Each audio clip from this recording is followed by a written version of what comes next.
Well, everyone, it's Shane Kanto, your Wasteland Reviewer. Welcome to the Wasteland, my weekly show where I take a deep dive into a particular film. And for this week, we have the 1935 John Ford film, The Informer. And joining me is my John Ford connoisseur. It is Griff. Griff, thank you so much for coming on. Shane, thank you for having me.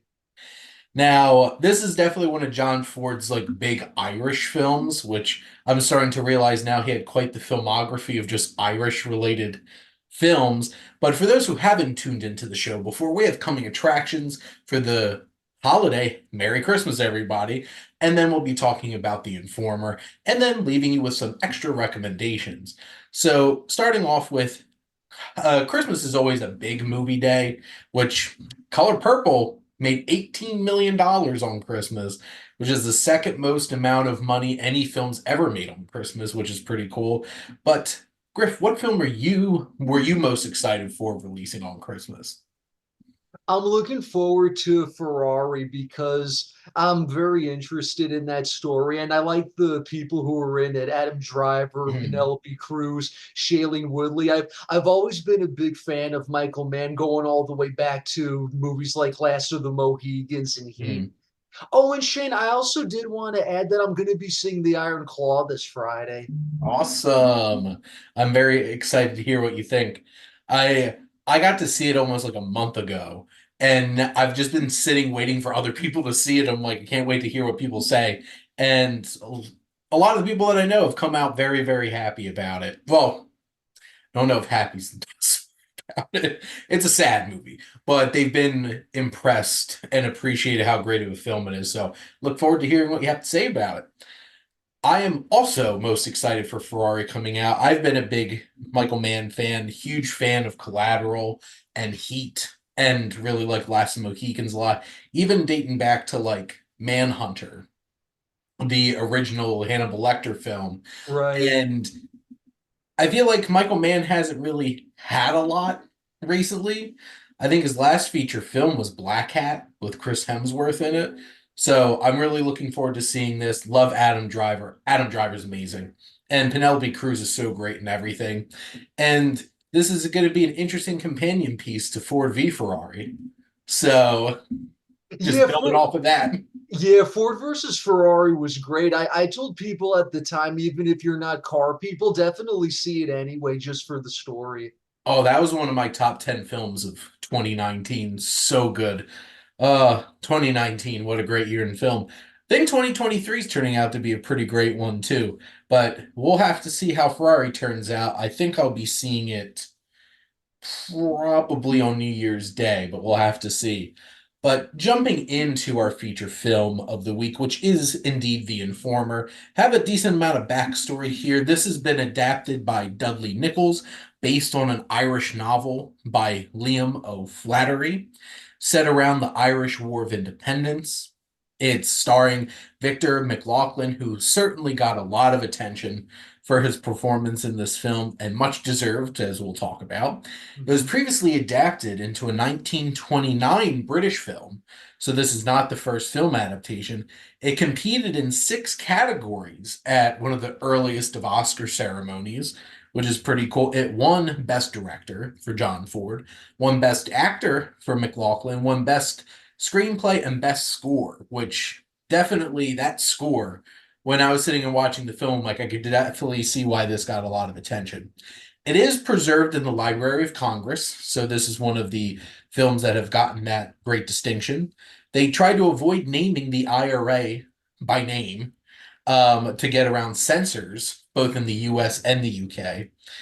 Uh, it's interesting because they kind of stripped away a lot of like what the IRA really stood for and kind of made them just like a criminal group for the film, Mhm. which I am sure went over real well for a lot of Irish people. This movie made $325,000 profit, which if you think about how much that was probably today, that's probably a lot of money. So good for this film. And by 1950, it was considered the greatest American sound film.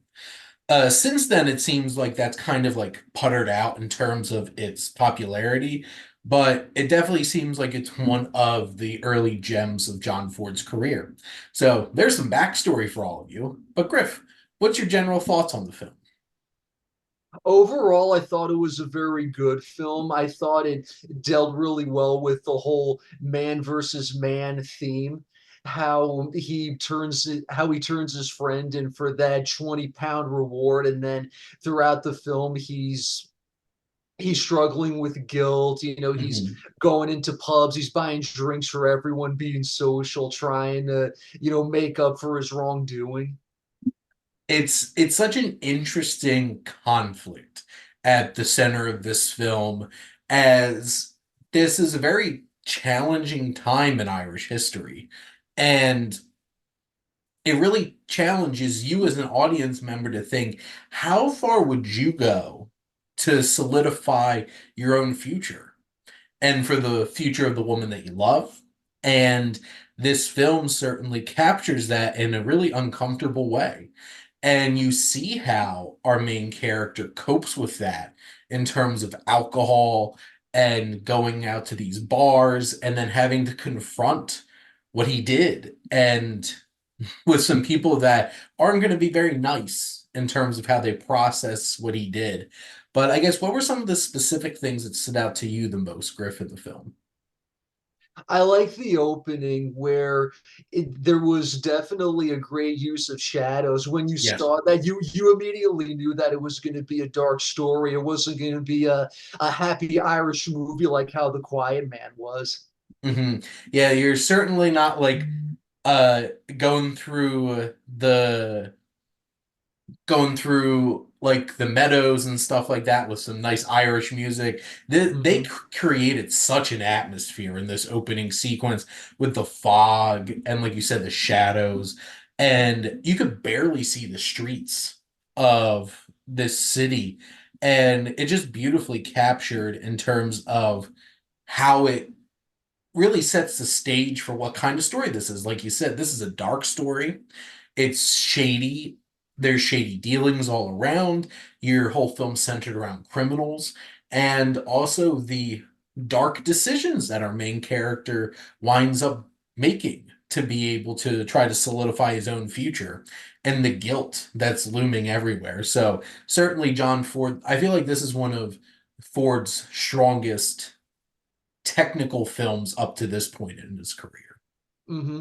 Definitely a lot of foreshadowing. In fact, it kind of reminded me of a film noir movie. Yeah, especially the opening sequence, it definitely feels like you expected somebody to turn around the corner in a trench coat and a fedora, and Humphrey Bogart standing there, but instead you have a bunch of Irish people instead. But it does really set that kind of stage. What are your thoughts about McLaughlin's central performance that he gives here? Up until I saw The Lost Patrol, I think The Informer is probably his best performance, and he definitely deserved that Oscar, as did John Ford for Best Director. Certainly what we've talked about already definitely reinforced the great work that John Ford did in this film and definitely earned that Oscar. And then McLaughlin, I think the biggest thing was like the spiral that he goes on with the Yes. guilt and the alcohol, the way he's acting in that like fancy bar that he winds up going to. His Hmm. performance is over the top, but in a way that he's trying to make up for his own guilt. And he's trying to be this larger in life personality, trying to connect with everybody, having everybody like him.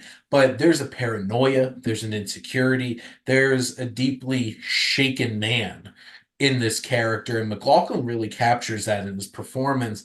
And especially as you get towards the last couple scenes in the film, where he has his last scene with Kate and then the last scene in that church, there's a lot of emotion that goes into that performance.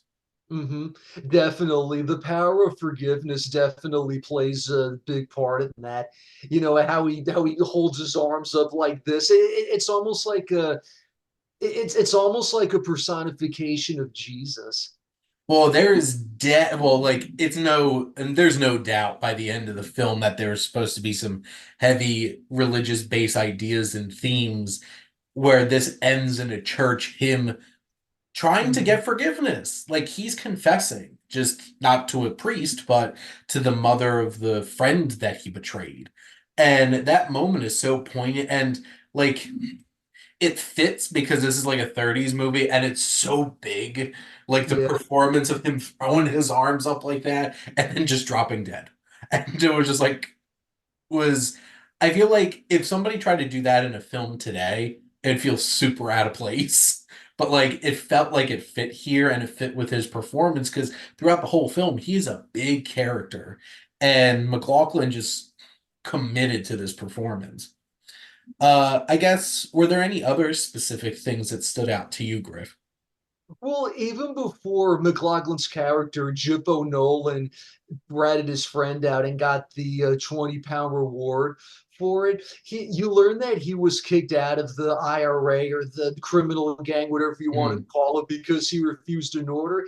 And it seemed that throughout the movie, he wanted to go back into that group, assimilate himself in the group, not because he agreed with the politics of the group, but he wanted status and that sense of security and just that sense of belonging. And that's an interesting piece to this protagonist of this film who's stuck in the middle of this conflict, but not for the same reasons that everybody else seems to be. Like him feeling disconnected, him feeling lost, him going to such great lengths to make sure that him and Kate can be together. Mm-hmm. I really like got that vibe that like Jippo really felt like he was afraid to be alone and feeling like he's not have that connection. And what's so tragic about his story is what he has to do to try to secure that security for himself. Mm-hmm. And that was such a great scene where they go to arrest his friend and that shot out the window with him like hanging out and like in the foreground you have the cop shooting up at him. That's Mm-hmm. just such an impeccably shot sequence from John Ford. And that image really stuck with me throughout the rest of the film. Yeah, it stuck with me too, and I think it stuck out for the rest of the audience. Oh, and Shane, I did want to mention that Joseph Breen of the MPAA, when he submitted the script to the British Board of Film Censors, there were a lot of requests that they made to try to avoid the mention of that Anglo-Irish conflict. Yeah, I would imagine so because this was a hot button issue Yeah. in the UK at the time. And just to give a little context too, is this is 1935, this is pre-World War II, Hmm. and the Irish didn't get their freedom from England from the UK until World War II. So like this was fresh. This is an interesting choice that John Ford took in making this film with a story that's so like relevant. It what's crazy is I feel like it would be like making a film about like Palestine and Israel right now and Sure. just being that uncomfortably like timely. It's interesting to think about that now because like there's decades of context here of like, oh, well, they're just like Ireland's its own thing. It's like it wasn't that long ago in the grand scheme of things that Ireland had its independence. So it's very interesting that they captured that. I know a couple of the other scenes that really stood out to me was that final confrontation where Kate like rats him out basically, and there's that shootout with the guys from the I'll just use the organization. That'll just make it easy. Yeah, yeah. So like the organization, like the guys running it show up and have that shootout with him. That's shocking. It's intense. It's brutal. And then of course him like staggering into that church. But biggest thing throughout this whole entire film is this score was really impactful. And I'm not surprised at all that this wound up winning Best Original Score. Hmm. Yeah, Max Stein is definitely one of the best composers, definitely during that era. Absolutely. But anything else that stood out to you, Griff? Definitely the scene where he's in the bar and the reward falls out of his pocket and everyone's looking at him and he thinks like, oh, they're gonna know that it was me who did it, but then they don't think it was him. And yeah, it really did play with your mind. Well, and there's so much paranoia in him in that moment. And that was such great acting by McLaughlin, like selling that scene. And then the Mhm. one other scene that stood out to me was the trial, quote unquote, where they're interrogating him. And that was so uncomfortable, where like he's trying to like throw somebody else under the bus. And there's just so much tension in this film. And this is a really impressive film, and especially for if those out there listening to this or watching this that don't watch a ton of early films, this is a really impressive film for the 1930s and something I would definitely recommend. Yes, I would definitely recommend it too.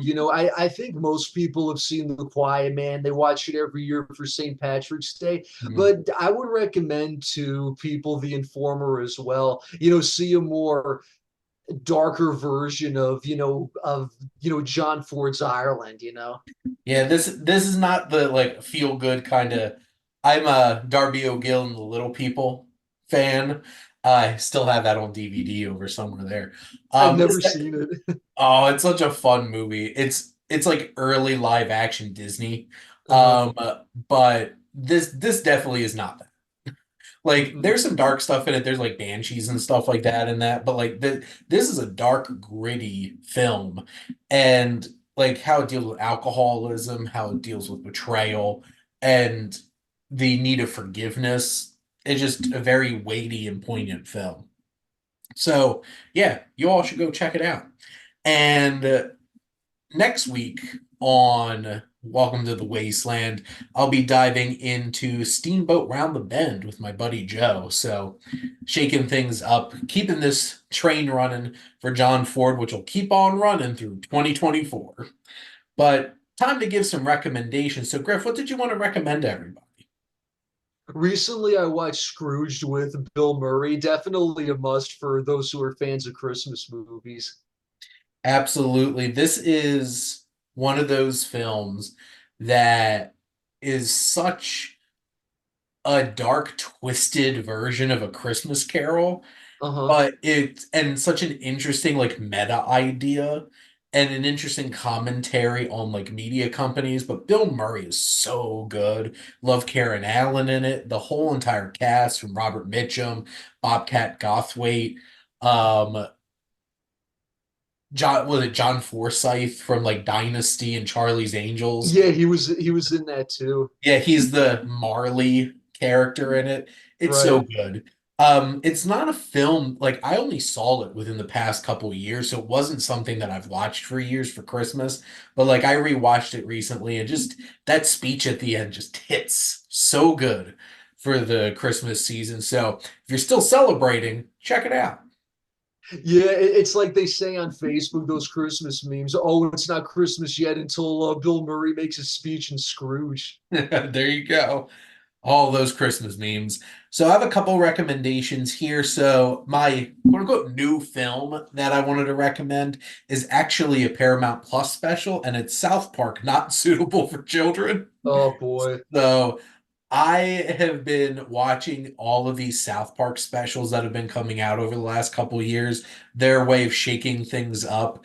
And this is such an interesting commentary on influencers and like sponsors and like OnlyFans and all those kinds of things that are so Yeah. poignant in society right now. It's just so crazy. Mhm. And I never thought I would ever see Randy Marsh open an OnlyFans page, but that indeed happened in South Park, not suitable for children. One film off my watch list. I watched a lot of movies off my watch list recently. One that I really wanted to shout out was Paprika, which is from Satoshi Kon. It's an anime. It's about a criminal who steals a device that allows himself to go into people's dreams, and like a psychiatrist slash like dream like adventurer winds up trying to stop them and figure out who stole this. Christopher Nolan 100% had to have watched Paprika and really loved it before he came up with the idea for Inception. There's definitely some influences here, but it's such a cool and abstract and surreal film. Yeah, the second you said about the character invading someone's dreams, yeah, I immediately thought of Inception. Because like this came out in 2006. So like this was pretty fresh. But by the time Inception came out in 2010, I would Yeah. like to think that Christopher Nolan likes anime. So there you go. And my last one, which is one of my films that I've rewatched recently, was Watcher. This was a psychological thriller that came out sometime, I think it was last year. It has Micah Monroe in it. It's a Shudder original film. She plays the young wife of like an executive, young executive. They move to Eastern European city. She can't speak the language or anything, and she has this man who appears to be stalking her and watching her. And it is a tense, thrilling film. And it definitely takes some crazy twists and turns along the way. So if you're into like those high tension kind of thrillers, definitely check out Watcher if you have access to Shudder. Yeah, sounds good, Shane. I'll definitely check it out. And that's a wrap on another fun episode of Welcome to the Wasteland. Definitely this was one of my top three John Ford films so far that I've watched for the show. Hmm. Um, Someone's going to really have to knock my socks off to overtake The Searchers, which is one of my top 25 favorite films, period. Hmm. So, we're interested to see how that goes. But, Griff, thank you so much for coming on. And Griff will definitely be back soon. Shane, always a pleasure. And thank all of you out there for always tuning in and supporting your Wasteland Reviewer.